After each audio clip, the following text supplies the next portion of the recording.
Hello, this is Chris Reeve, metallurgist for Insteel Wire Products Company. I'd like to spend a few minutes with you talking about abrasion damage to the surface of a rod or wire product.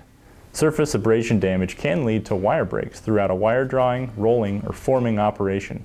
Abrasion damage can also negatively impact wire electrical, magnetic, or mechanical properties and related performance in a finished application. An abrasion can be defined as an area where material has been scraped, sometimes leading to material displacement or removal. While some minor surface abrasions may not be problematic, depending on the total overall reduction, fabrication method, and product end use, for nearly all applications, abrasions of sufficient depth can lead to a variety of issues in wire drawing, rolling, and processing. One issue is the resultant stress concentrations, which can significantly reduce ductility in torsion, bending, and shear. Torsion involves twisting of the wire and is often used in wire processing and operations such as spring forming. Bending involves loading perpendicular to the longitudinal axis, either at one point or over an area. This is common in applications such as wire mesh for concrete reinforcement. Shear involves loading in opposite directions at the same point, leading to a sliding of internal parallel surfaces past one another. This is a common loading condition for fasteners. If a finished wire product is loaded in any of these conditions, abrasions may have a detrimental impact on product performance. A second issue is that abrasions can lead to the formation of adverse microstructural constituents in various rod and wire compositions, both ferrous and non-ferrous.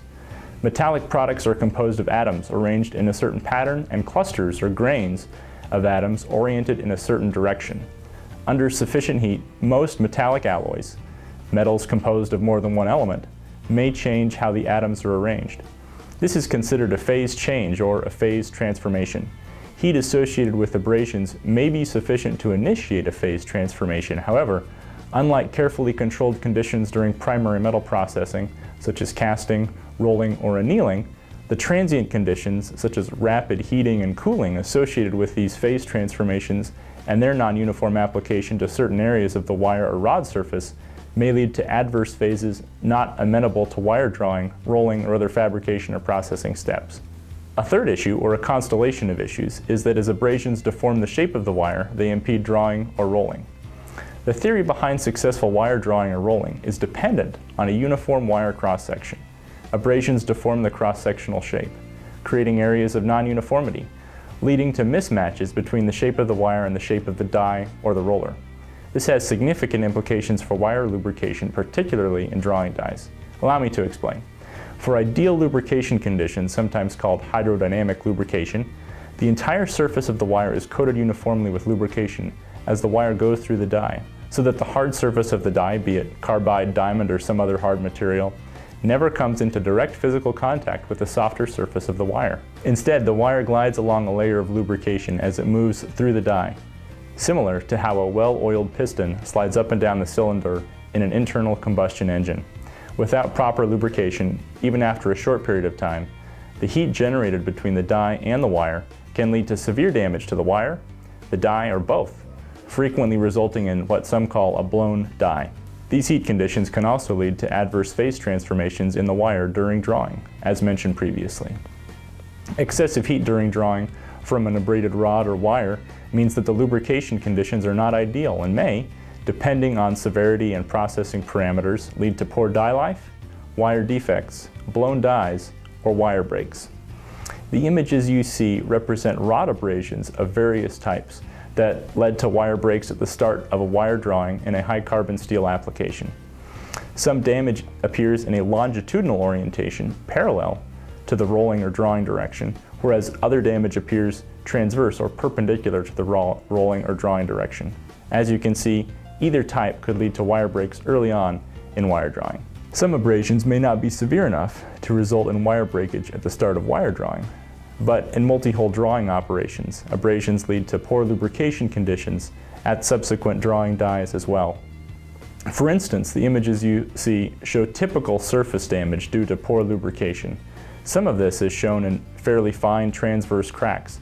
Other damage due to abrasion and subsequent poor lubrication could result in thicker transverse cracks or in chevron-shaped surface defects, as discussed by Horace Pops in his Hardwired segment.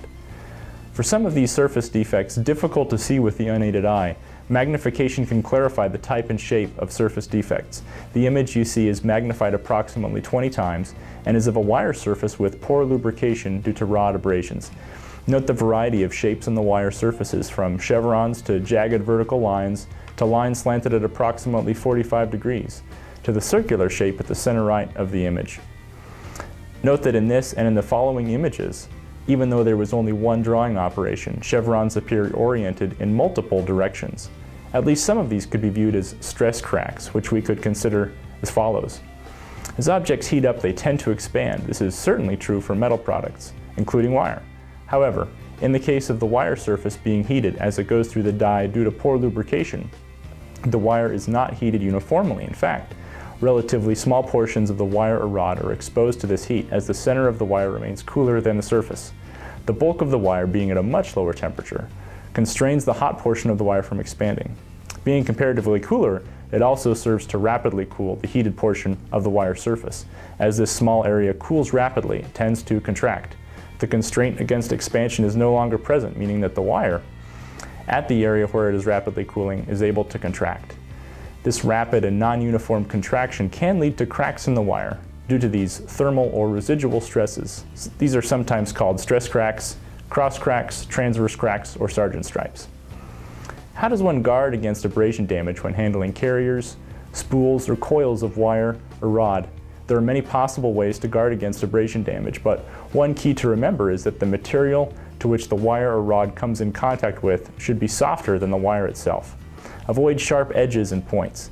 For direct physical handling of wire or rod products, various types of wood, plastic, or rubber mats or covers are frequently used to protect the wire, either as floor mats, forklift covers, or in other applications. In situations where metallic contact between handling equipment and the wire may be necessary, avoid sharp edges on the handling equipment. Frequent visual inspection can help to avoid abrasions due to handling damage. Caution in moving and storing wire and rod is important. Proper handling techniques, training, and procedures are very useful to avoiding abrasion damage. Consider storing wire in specially designated storage locations away from heavy forklift or crane traffic to avoid the possibility of damage from collisions. For wire and carriers, also known as top hats, stumps, or cans, avoid excessive cast to keep the wire within the frame of the carrier. For spools, avoid excessive quantities of wire on any one spool. Whenever possible, avoid limiting physical contact in handling and storage to the carrier frame or the spool flange rather than the wire. For shipping wire or rod, ensure that individual coils, carriers, bundles, spools, or other configurations are properly secured for shipment using dunnage and straps that will not abrade the wire surfaces. For coated wire or rod products, additional precautions may be necessary to preserve coating integrity during handling and transit. We hope you have found this discussion useful. Thank you for your attention. Now let's review some key points from the video.